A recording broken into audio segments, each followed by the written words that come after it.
তোমাদের এখানে প্রমাণ আছে, গাণিতিক প্রত্যাশার যোগের সূত্রটা প্রমাণ করো।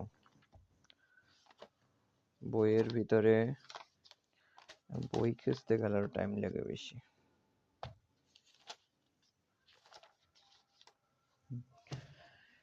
বইয়ে 147 পেজে দেয়া আছে।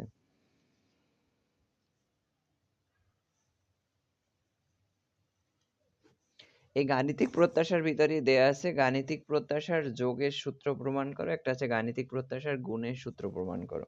বইয়ে 147 পেজে দেয়া আছে। তোমার এখানে প্রমাণ, একটা প্রমাণ হচ্ছে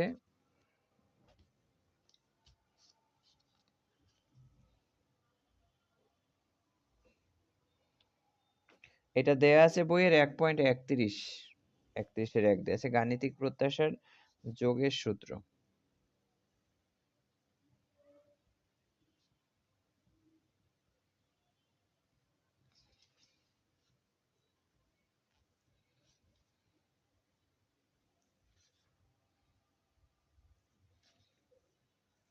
এভাবে আসতে পারে, অথবা এইটা ভাবে বাংলা লেখা আসতে পারে যে দুটি গাণিতিক প্রত্যাশার, দুটি চলকের যোগফলের গাণিতিক প্রত্যাশা উহাদের আলাদা আলাদা গাণিতিক প্রত্যাশার যোগফলের সমান। মানে জাস্ট ই দিয়ে দুইটাকে ই এক্স প্লাস ওয়াই, এখানে দুইটা চলকের যোগফলের গাণিতিক প্রত্যাশার গাণিতিক প্রত্যাশার যোগফলের সমান।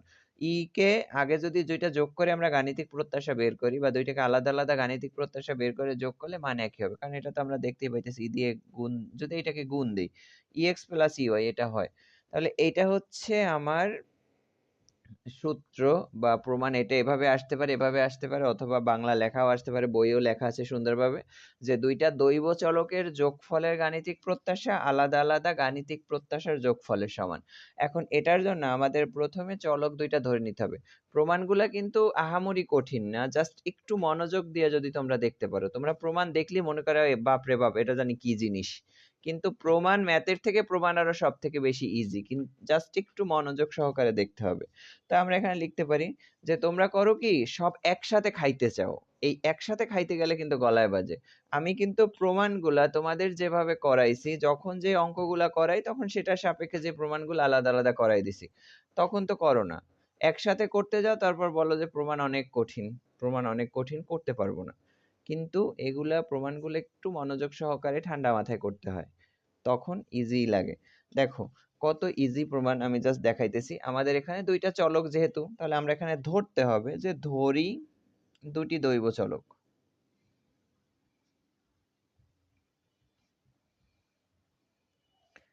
এক্স ও ওয়াই, দুইটা চলক আমার এক্স ও ওয়াই দুইটা চলক।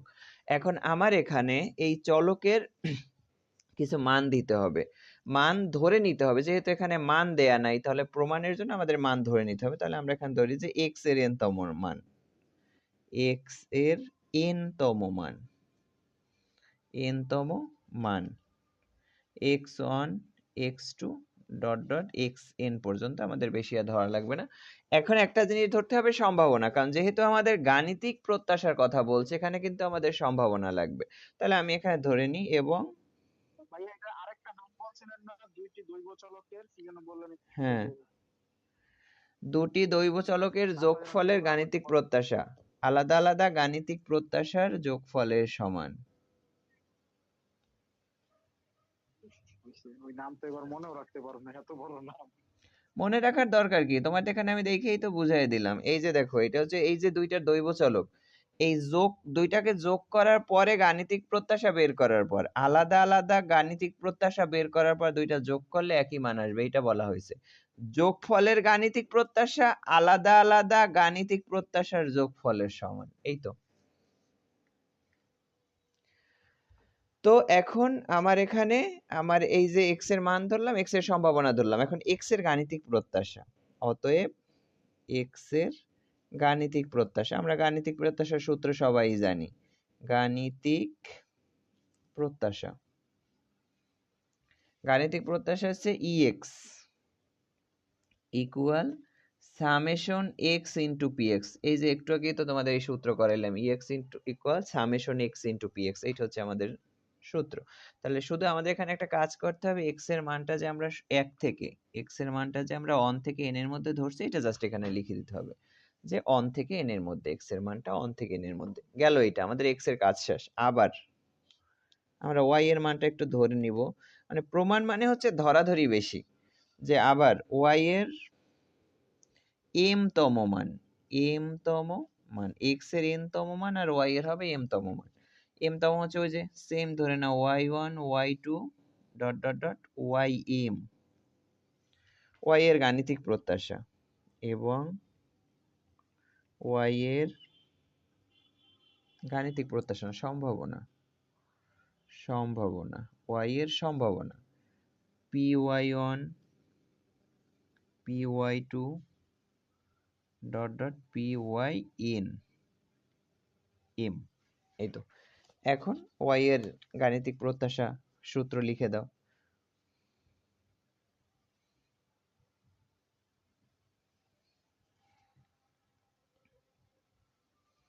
y এর গাণিতিক প্রত্যাশার সূত্র হচ্ছে ey equal summation y into py। ex যদি সামেশন x px হয় তাহলে ey সামেশন y py হবে। শুধু আমাদের এখানে একটা কাজ করতে হবে, y এর মানটা 1 থেকে m এর মধ্যে অবস্থান করে সেটা লিখে দিতে হবে। এই তো আমাদের কিন্তু ধরার কাজ শেষ, আমাদের সূত্রটা যতটুকু লাগা ততটুকু শেষ। এখন আমরা এই সূত্র অনুযায়ী যাব, এই লেফট হ্যান্ড সাইড থেকে রাইট হ্যান্ড সাইডটা আমরা প্রমাণ করব। তাহলে এখন আমি এখানে যাই লেফট হ্যান্ড সাইড।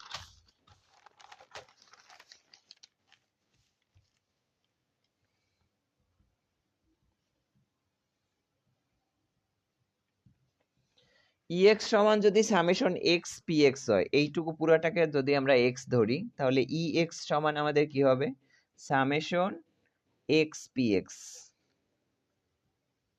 এই এখানে একটা কাজ আছে, ধরো এই পুরা রাশিটাকে যদি আমরা x ধরি, ধরো এই x প্লাস y পুরোটাকে আমি x ধরলাম, তাহলে আমার এখানে x ইন্টু px যদি আমি দেই তাহলে x এখানে আমি প্লাস সহ দিলাম, এখানে কিন্তু আমি প্লাস দেইনি। তার কারণ হচ্ছে তোমাদের সম্ভাবনার ভিতরে কখনো প্লাস মাইনাস হয় না, কখনো স্কয়ার কিউব কিন্তু সম্ভাবনার ভিতরে হয় না, সম্ভাবনায় শুধু চলকগুলা থাকে। এইদিকে আমাদের যাই হোক না কেন সম্ভাবনায় শুধু চলকটা থাকে, এর মধ্যে সম্ভাবনার মধ্যে শুধু চলকটা থাকে, যার কারণে এই দিকে কখনো প্লাস মাইনাস কোনো কিছু হবে না। তো এই হচ্ছে আমাদের সূত্র, এই সূত্রটা দিয়ে এখন আমরা জাস্ট একটু টাইনা টুইনে এদিক ওদিক নিয়ে যাব।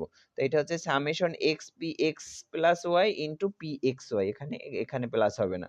আর এখানে আরেকটা কাজ করতে হবে, একটু ডাবল সামেশন দিয়ে দিতে হবে, যেহেতু এখানে দুইটা চলক, একটা হচ্ছে এক্স এর মানটা 1 থেকে n এর মধ্যে আর একটা হচ্ছে y এর মানটা 1 থেকে m এর মধ্যে। এখন সবগুলো একটু আলাদা আলাদা করে দাও, সামেশন দুইটা আলাদা করো, এই এসে দুইটা আলাদা আলাদা করে দাও। তাহলে এখানে আমি এটা করতে পারি summation x plus summation y, x equal 1 by n, y equal 1 by m।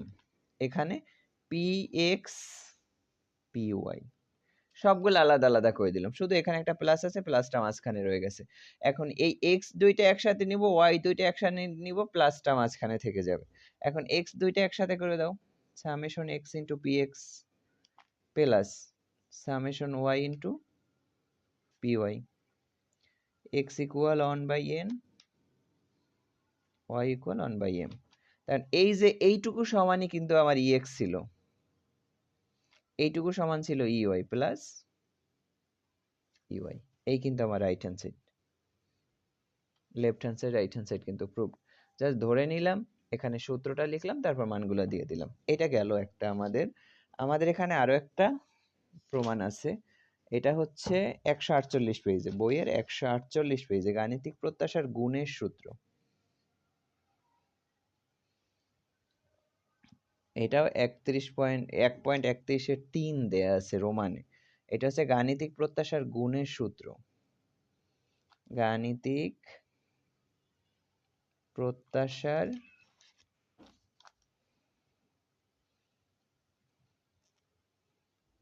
গুণের সূত্র, গাণিতিক প্রত্যাশার গুণের সূত্র। আর এটা এরকম দেয়া থাকবে যে EXY ইকুয়াল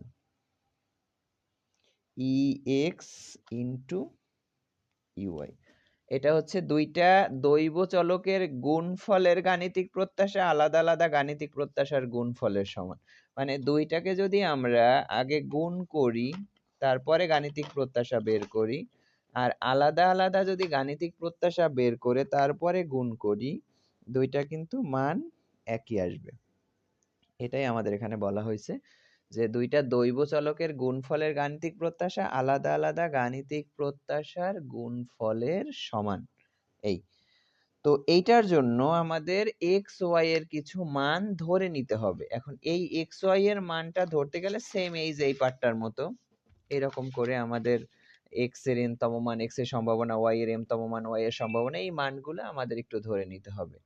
তো এই মানগুলা ধরার পরে আমাদের লেফট হ্যান্ড সাইড থেকে এটা একটু আলাদা হবে। তো আমি এই প্রথম পার্টটা আর লিখলাম না, আমার এই প্রথম পার্টটা এইটুকু লিখলেই হয়ে যাবে।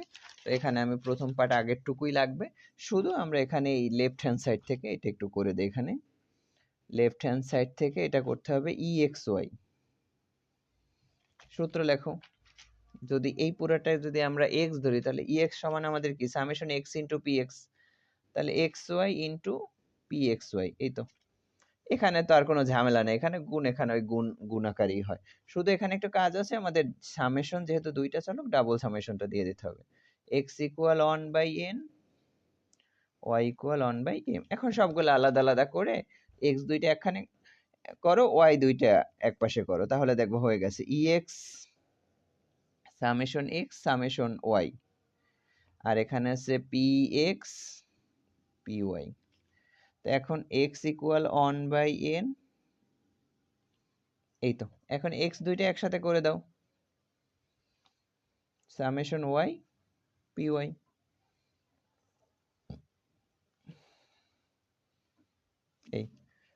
এইটুকু সমান ছিল ই এক্স, এইটুকু সমান ছিল ই ওয়াই। এই যে দেখো প্রমাণ হয়ে গেছে ইকুয়াল। এটাই আমার right hand side, right hand side. এই তো left hand side right hand side proved. এই তো প্রমাণ হয়ে গেল। দুইটা কিন্তু খুবই ইম্পর্টেন্ট প্রমাণ, এগুলো কিন্তু করতে হবে। তারপর আমাদের এখানে আরো প্রমাণ আছে। একটা প্রমাণ এই যে এখানেই দেয়া আছে 149 পেজে, প্রমাণ করো গাণিতিক প্রত্যাশাই মদ্যক। এই যেটা গাণিতিক প্রত্যাশা আমরা কিন্তু সেটারই করি গাণিতিক গড়, ওই যে যেটা মিউ সেটাই কিন্তু ইএক্স, সেটাই কিন্তু এক্স বার গাণিতিক গড়, এগুলো কিন্তু সব একই কথা। তো এইটাই আমাদের একটু প্রমাণ করে দেখাইতে হবে। গাণিতিক প্রত্যাশায় যে মধ্যক, সেটা মধ্যক মানে হচ্ছে গড়, গাণিতিক গড়। এই গাণিতিক প্রত্যাশায় যে গাণিতিক গড়, এইটা আমাদের একটু দেখাইতে হবে। এইটা দেয়া আছে 149 পৃষ্ঠায়।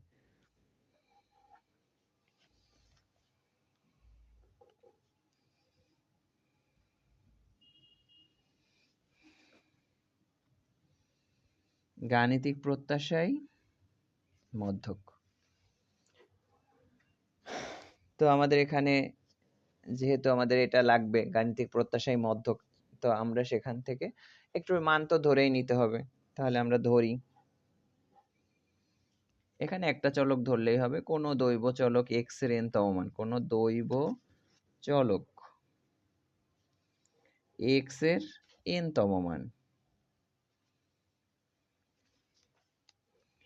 x1 x2 dot dot xn, এটা আমরা ধরে নিলাম। এখন আমাদের এখানে একটা জিনিস ধরতে হবে, x এর সম্ভাবনাটা ধরে নিতে হবে। কারণ সম্ভাবনা না, ওই যে গণসংখ্যা ধরতে হবে। কারণ আমরা যখন এই গাণিতিক গড়ের সূত্র লিখি, আমাদের গাণিতিক গড়ের সূত্র কিন্তু summation f x by n. তো সেটার জন্য আমাদের এখানে গণসংখ্যা ধরে নিতে হবে, এবং x এর গণসংখ্যা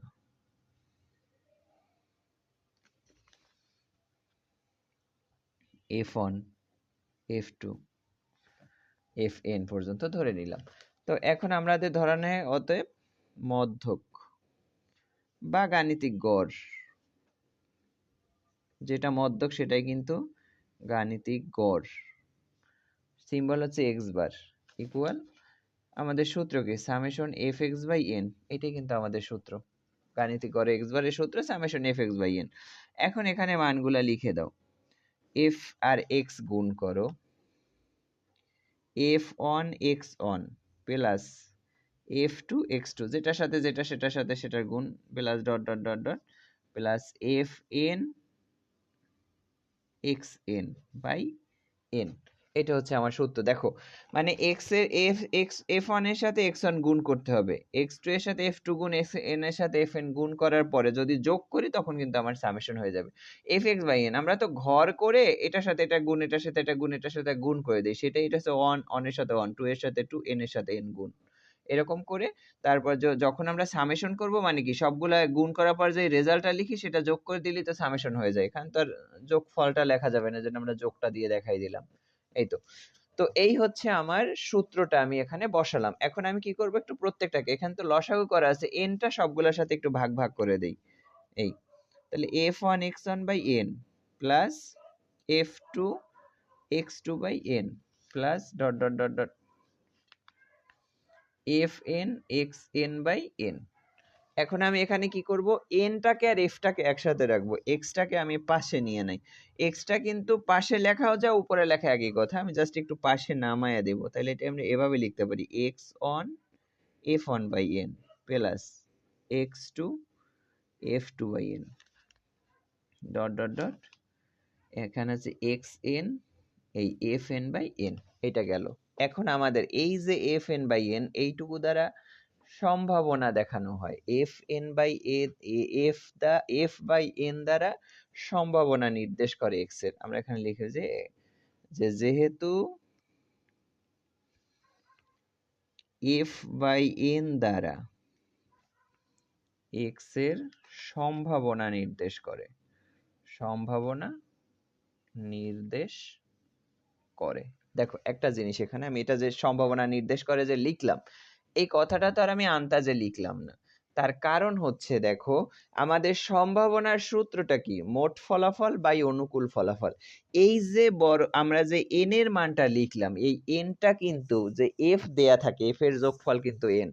যখন আমরা ফার্স্ট ইয়ার অঙ্কগুলো করছিলাম সেখানে কিন্তু তোমরা দেখছো যে এফ যেটা দেয়া থাকতো, গণসংখ্যা যেটা দেয়া থাকতো সেটাকে যোগ করে আমরা এন লিখে দিতাম। তার মানে সম্ভাবনার যোগফল হচ্ছে এন, এন মানে কিন্তু মোট ফলাফল।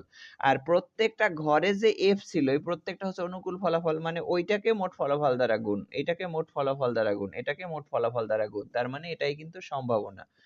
তো এই জন্য এই এফ বাই এনটাকে সম্ভাবনা ধরা হয়েছে, এই এফ হচ্ছে অনুকূল ফলাফল আর এই ছোট হাতের এন হচ্ছে মোট ফলাফল। তো আমাদের সম্ভাবনার সূত্রই তো মোট ফলাফল হচ্ছে নিচে, অনুকূল ফলাফল থাকে উপরে। তো এই জন্য এটাকে সম্ভাবনা ধরা হয়েছে। এগুলো কিন্তু আন্তাজে আসে নাই, আসছে কিন্তু লজিকের মাধ্যমেই।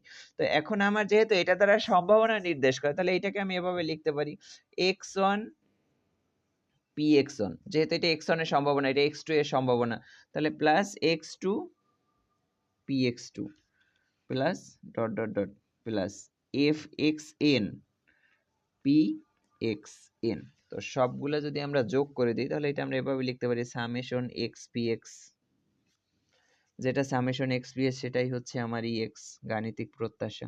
এটাই হচ্ছে গাণিতিক প্রত্যাশা, মদ্যক দিয়ে কিন্তু গাণিতিক প্রত্যাশা হয়ে গেল। শুধু আমার এখানে যেটা করতে হবে, একটু এক্স মান ধরতে হবে, যে যখন যেটা লাগে আর কি। প্রমাণের মানেই হচ্ছে তোমার যখন যেটা লাগবে সেটা একটু ধরে নাও, তারপর লজিকের মাধ্যমে করে ফেলো। এই তো গেল এটা। আমাদের এখানে আরো কিছু প্রমাণ আছে, যেমন প্রথম দিকে সেটের মতো দুইটা প্রমাণ আছে, খুবই ইম্পর্টেন্ট ওই প্রমাণ দুইটা, ওই দুইটার মধ্যে থেকে কিন্তু আসার সম্ভাবনা আছে। সেটের মতো যে প্রমাণ দুইটা আছে, হ্যাঁ হ্যাঁ এগুলা দেখাবো দেখাবো, হ্যাঁ আসতেছি আসতেছি, ওটাও দেখাবো। আগে সম্ভাবনার ক্লাসিক্যাল সূত্রের মধ্যে যেগুলো আছে ওইগুলো একটু শেষ করি। তারপর এখানে আরেকটা ইয়ের মধ্যে, এই গাণিতিক প্রত্যাশার মধ্যে আরেকটা ছোট একটা প্রমাণ আছে। এই যে ভিএক্স এর সূত্র, তোমাদের যে ভিএক্স এর সূত্র কিভাবে আসছে ওই সূত্রটা, সেটার প্রমাণটা ছোট করে আসে মাঝে মাঝে 2 মার্কের জন্য, 4 মার্কের জন্য। 151 পৃষ্ঠায়, 151 পৃষ্ঠায় 133 পয়েন্টে দেয়া আছে যে এটা আসবে যে প্রমাণ করো এই যে ভিএক্স ইকুয়াল, ভিএক্স এর যে আমাদের সূত্র আছে ই x square minus E X whole square, এই সূত্রটা কিভাবে আসছে এটা আমাদের প্রমাণ করতে হবে। এটা তো প্রথম সূত্র ছিল না, যেহেতু আমরা ভিএক্স কে গাণিতিক বলি, ভেদাঙ্ক বলি। ভেদাঙ্কের সূত্র তো এরকম কিন্তু না, ভেদাঙ্কের কিন্তু সূত্রটা হচ্ছে অন্যরকম। তো সেখান থেকে ভেদাঙ্কের এই সূত্রটা কিভাবে আসছে এটা আমাদের একটু দেখাইতে হবে। প্রথমে ভিএক্স এর সূত্রটা এরকম ছিল যে অতএব ভেদাঙ্ক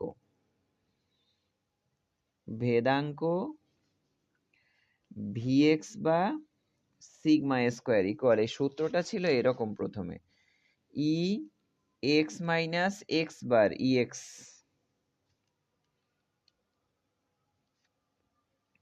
হোল স্কোয়ার, এইরকম ছিল সূত্রটা প্রথম, যে E X minus E X whole square. এই ই এক্সকেই তো আমরা এক্স বার বলি, মানে X minus X bar whole square, E X minus X bar whole square. এটা হচ্ছে আমার প্রাথমিক সূত্র ভেদাঙ্কের। এইটা থেকে আমাদের এই সূত্রটা আসছে। কিভাবে আসছে এখন দেখো, ইটা বাদ দিলে এইটুকু আমার এ মাইনাস বি হোল স্কোয়ারের সূত্রে পড়ে কিনা দেখো, এটা হচ্ছে এ মাইনাস বি হোল স্কোয়ারের সূত্র। এখন এইটাকে ভাঙাও, এ মাইনাস বি হোল স্কোয়ারের যেহেতু সূত্র পড়ছে, আর ইটা তো ই এর জায়গায় থাকবে, এটা তো আলাদা, ই যেহেতু আমাদের সূত্রের বাহিরে, তাহলে এইটুকুকে আমি এটা সূত্রে ফেলাবো, এ মাইনাস বি হোল স্কোয়ারের সূত্রে ফেলাবো, তাহলে এ square minus two A B plus B square. এই তো, তাই আমি এ প্লাস বি হোল স্কোয়ারের, এ মাইনাস বি হোল স্কোয়ারের সূত্রে ফেলাম এ square minus two A B plus B square, মানে এইটুকু হচ্ছে বি। এখন এই প্রত্যেকটার সাথে ইটাকে আলাদা আলাদা করে দাও, ইটাকে এখন আলাদা করে দাও। তো ই হচ্ছে এক্স স্কোয়ারের সাথে ই বসবে, ই এক্স স্কোয়ার মাইনাস, এই যে ই এর, আমি তোমাদের যখন গাণিতিক প্রত্যাশার অঙ্ক করাইছিলাম তখন কিন্তু বলছিলাম ই কখনো স্থির মানের সাথে বসে না, ই বসে সবসময় চলকের সাথে, ই কখনোই স্থির মানের সাথে বসবে না, এই জন্য ই টু এর সাথে না বসবে, এটা ই এক্স এর সাথে বসে যাবে, ই এক্স। আর এই এক্স তো আলাদা এখানে রয়ে গেছে। এই তো, তো আর এই এটা তো যেহেতু তিনটা গুণ আকারে আছে এখানে, এই ই আমি যে কোনো একটার সাথে গুণ দিলেই তো হয়ে গেল, এটাও কিন্তু এখানে গুণই দিয়ে দিছি, আমি যে কোনো একটার সাথে দিয়ে দিলে হয়ে গেল, আমি শুধু এক্স এর সাথে এটা বসাই দিলাম, এই আর কোনো কাজ নাই।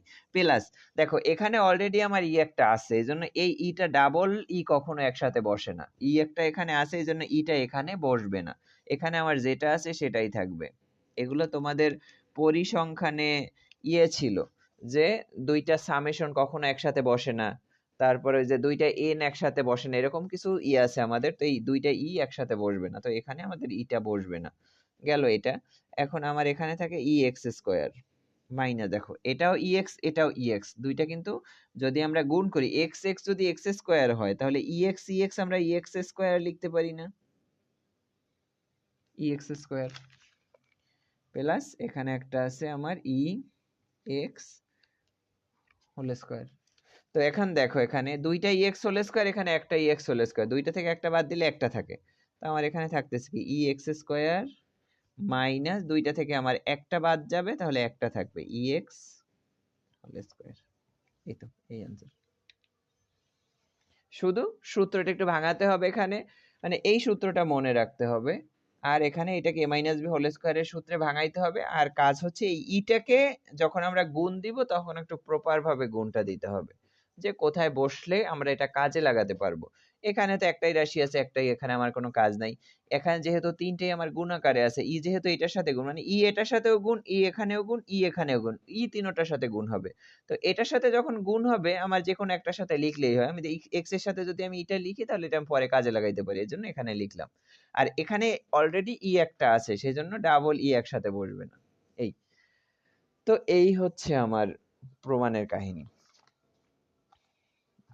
তারপরে আমরা চলে যাব হচ্ছে একটু ইয়ে চলে যাব, ওই যে 18 পেজে, বইয়ের 18 পৃষ্ঠে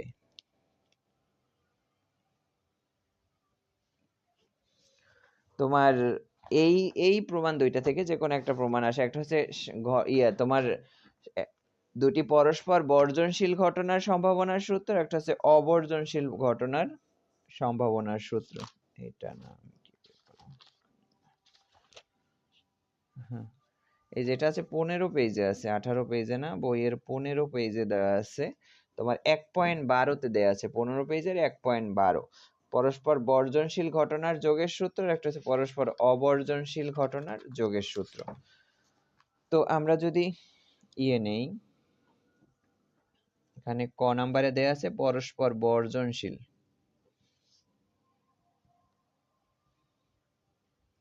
বর্জনশীল ঘটনার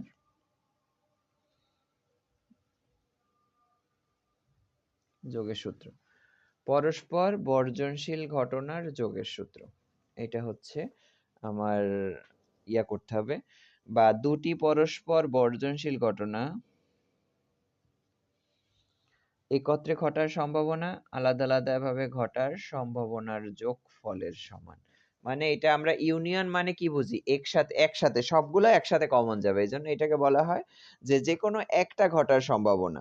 যে আমার ইউনিয়ন মানে ওটার ভিতরে সবগুলা মান থাকে, কিন্তু যে দুটি পরস্পর বর্জনশীল ঘটনার যে কোনো একটি ঘটার সম্ভাবনা আলাদা আলাদা ভাবে ঘটার সম্ভাবনার যোগফলের সমান। যে দুইটা ঘটনার ভিতরে ইউনিয়ন দেয়া মানে আমার এর ভিতরে যে মানগুলো আছে সেগুলোও যাবে, বি এর ভিতরে সেগুলো সবগুলা যাবে। ইন্টারসেপ হলে কমন যায়, আর ইউনিয়ন মানে সবগুলা যায়, আর সবগুলার মানে মধ্যে যে কোনো একটার মান কিন্তু আছে। সেজন্য বলা হয় যে দুটি পরস্পর বর্জনশীল ঘটনা যে কোনো একটা ঘটার সম্ভাবনা আলাদা আলাদা ভাবে ঘটার সম্ভাবনার যোগফলের সমান। তো এটা আমরা একটু প্রমাণ করব, আমরা একটু ধরে নিব, যেহেতু প্রমাণ আমাদের মান ধরে নিতে হবে, এই যে সবগুলার মান ধরে এখানে সম্ভাবনা দিয়ে বের করার জন্য মানগুলা ধরে নিতে হবে। তাহলে আমরা এখানে ধরতে পারি যে ধরি দুটি ঘটনা এ ও বি এবং নমুনা ক্ষেত্র এন এবং নমুনা, কারণ সম্ভাবনা যেহেতু আমাদের মোট ফলাফল তো লাগবেই, সেই মোট ফলাফলটাই হচ্ছে আমার নমুনা ক্ষেত্র। যে নমুনা ক্ষেত্র হচ্ছে এস, এটা ধরে নিলাম। তো এখন আমরা এই মানগুলা ধরে নিব যে নমুনা ক্ষেত্র এস এর নমুনা বিন্দুর সংখ্যা লাগবে। নমুনা ক্ষেত্র এস এর নমুনা বিন্দুর সংখ্যা এন এস ইকুয়াল এন, এটা ধরে নিলাম যে এস এর মান ধরে নিলাম এন। আর একটা হচ্ছে ঘটনা, দুইটা ঘটনার মধ্যে ঘটনা এর নমুনা বিন্দুর সংখ্যা, প্রত্যেকটা নমুনা বিন্দুর সংখ্যাটা ধরে নিতে হবে এন এ ইকুয়াল, এটা হচ্ছে অনুকূল ফলাফল আর এটা হচ্ছে মোট ফলাফল। তো এন এ এটাকে ধরে নিব আমি এম অন। আর একটা হচ্ছে ঘটনা বি এর নমুনা বিন্দুর সংখ্যা n B equal m two, m two. তো এখন আমি মানগুলা ধরে নিলাম, এখন আমার যা দেখাবো আমি ভেন চিত্রের সাহায্যে যে দুইটা ঘটনা যে পরস্পর বর্জনশীল সেটা দেখাবো ভেন চিত্রে।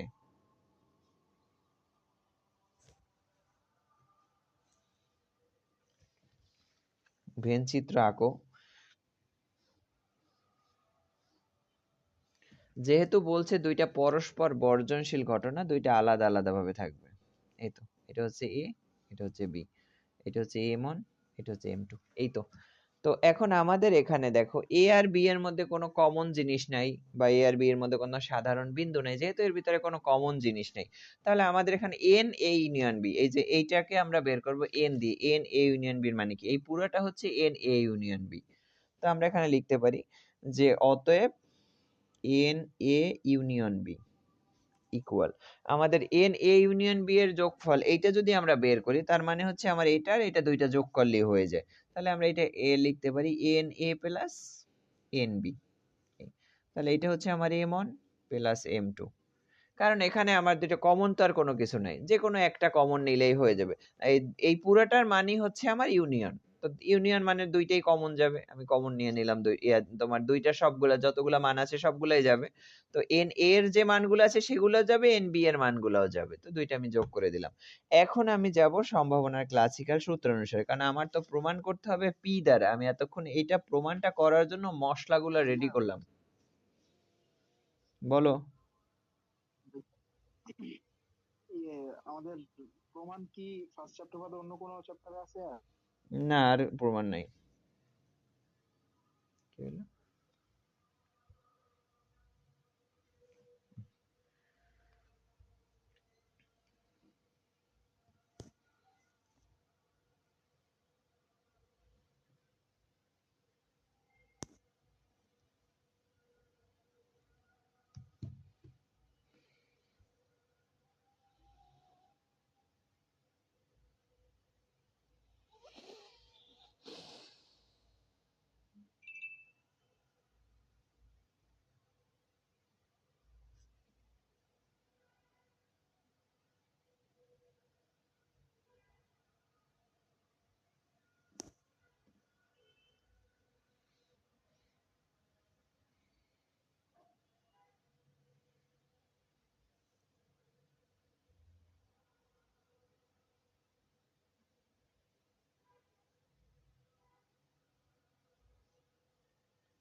এইটুকু সময়ের মধ্যে 40 মিনিট শেষ হয়ে গেল।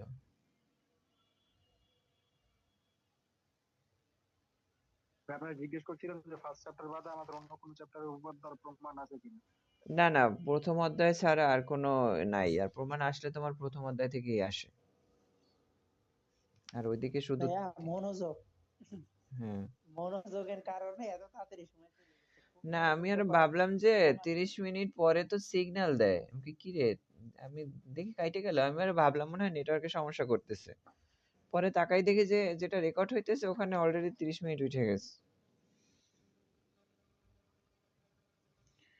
আচ্ছা, তো সম্ভাবনার ক্লাসিক্যাল সূত্রানুসারে, তো আমরা এখন যখন ক্লাসিক্যাল সূত্র দিয়ে করব, তাহলে আমার এখন এই যে এই প্রত্যেকটা মান আমার সূত্রে বসাইতে হবে। তাহলে আমরা এখন এই প্রত্যেকটাকে বের করি। পি এ আমাদের সূত্র মানিত হচ্ছে সম্ভাবনা মানি নিচে মোট ফলাফল, উপরে হচ্ছে অনুকূল ফলাফল। তো পি এ যেহেতু আমার নিচে হবে মোট ফলাফল এন এস, আর উপরে হচ্ছে অনুকূল ফলাফল এন এ, মানে এন এ হচ্ছে অনুকূল আর মোট হচ্ছে এটা। এখন এটার বসায় দাও মান।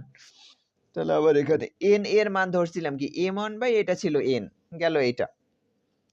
আর একটা হচ্ছে পিবি, এটাও তো সেম, এখানে হবে এন বি আর এখানে হচ্ছে এন এস, এটা তো একই, মোট ফলাফল তো সব জায়গায় একই, শুধু অনুকূল ফলাফল হবে। এটা হচ্ছে m2/n, গেল এটা। তারপরে আর একটা হচ্ছে এ পি, ওই যে পি এ ইউনিয়ন বি, এটা আমরা বের করব। আমরা হচ্ছে এইটা বের করব আর এইটা হয়ে যাবে, বের হয়ে যাবে, সেটা আমরা একটু দেখাবো। অতএব লেফট হ্যান্ড সাইড দিয়ে আমরা এটা করব।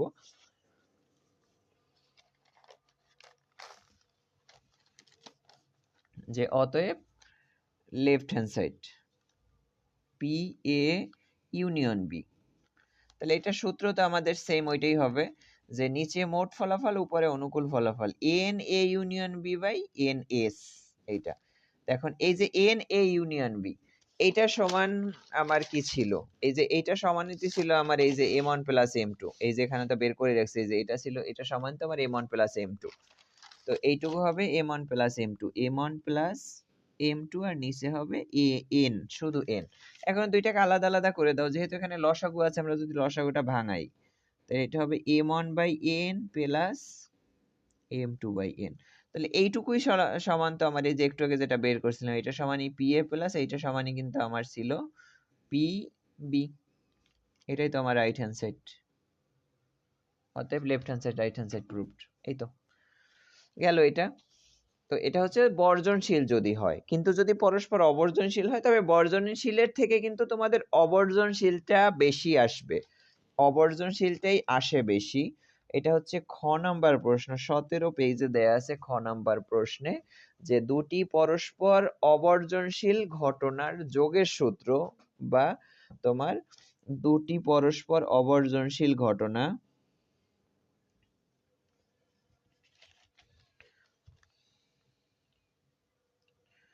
অবর্জনশীল ঘটনার যে কোনো একটি ঘটার সম্ভাবনা, যে কোনো একটি মানে ইউনিয়ন, আর যদি একত্রে থাকে তাহলে বুঝতে হবে ওখানে ইন্টারসেপ আছে, আর যে কোনো একটা মানে ইউনিয়ন। তাহলে দুটি পরস্পর অবর্জনশীল ঘটনার যে কোনো একটি ঘটার সম্ভাবনা, যে কোনো একটি ঘটার সম্ভাবনা, সম্ভাবনা উহাদের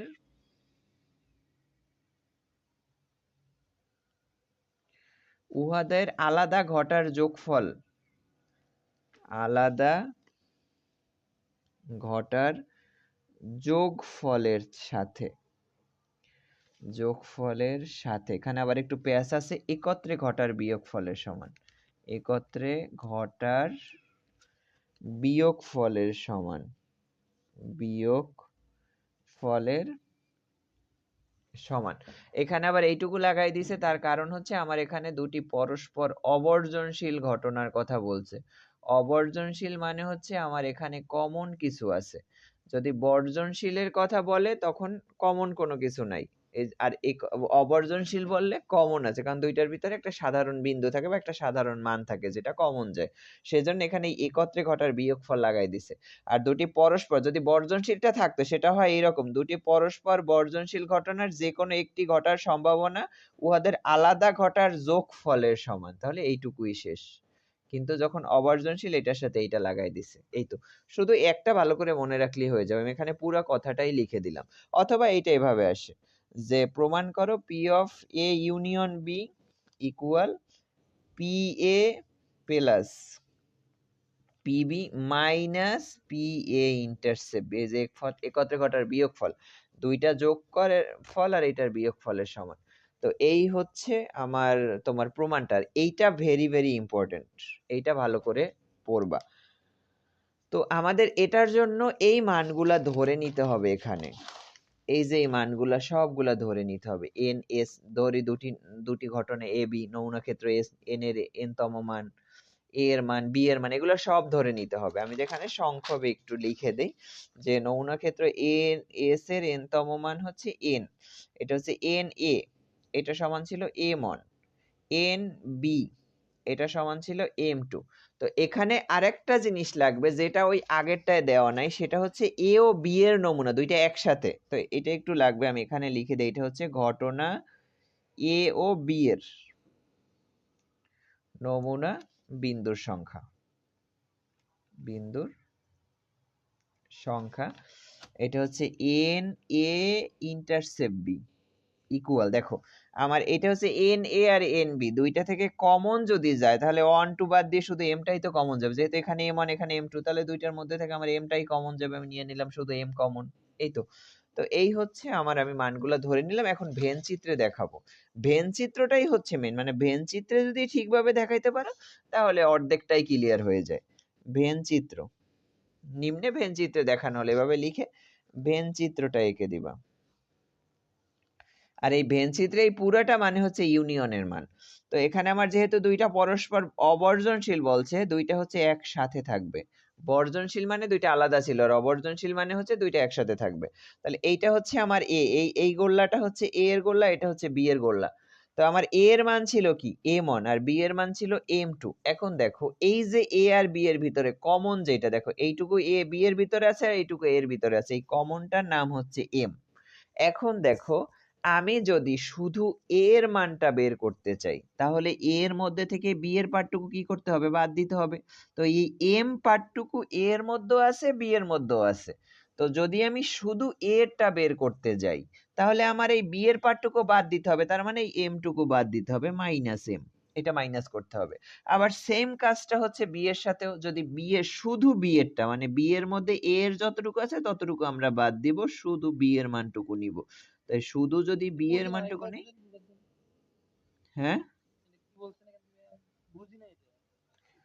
এটা হচ্ছে দেখো এই যে একটা পার্ট, এই যে এ এর মধ্যে যত কিছু আর বি এর মধ্যে কিছু, দুইটা কিন্তু এক হয়ে গেছে, মানে এ এর কিছু পার্ট বি এর মধ্যে চলে গেছে, আবার বি এর কিছু এ এর মধ্যে চলে আসছে। এটা দেওয়ার কারণ হচ্ছে অবর্জনশীলের জন্য, বলছে দুইটা অবর্জনশীল ঘটনা মানে দুইটা একটার সাথে একটা লেগে থাকবে। তো এইটুকুর মান হচ্ছে আমরা এম, এই কমন যেটুকু দুইটার মধ্যে সেটা হচ্ছে এম এর এম লেখা। এখন আমি যদি শুধু এ এর মানটা বের করতে চাই, মানে এর গোল্লা দেখো ভালো করে খেয়াল করো, এখানে এর মান তো এই পুরাটা হচ্ছে এর গোল্লা।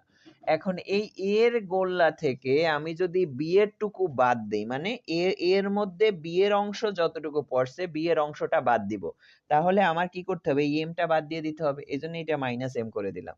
এখানেও সেম, যদি এই বি এর যে পুরা গোল্লাটার মধ্যে থেকে আমি যদি এর অংশটুকু বাদ দিয়ে দিই, এর অংশ বাদ দিলে এম টুকু বাদ যাবে, এখানেও এম টু মাইনাস এম, মানে এইটুকু শুধু বি এর মানটা। তো এই হচ্ছে আমার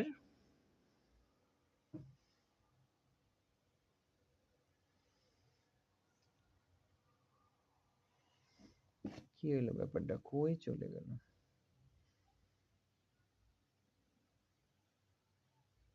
কেমন লাগে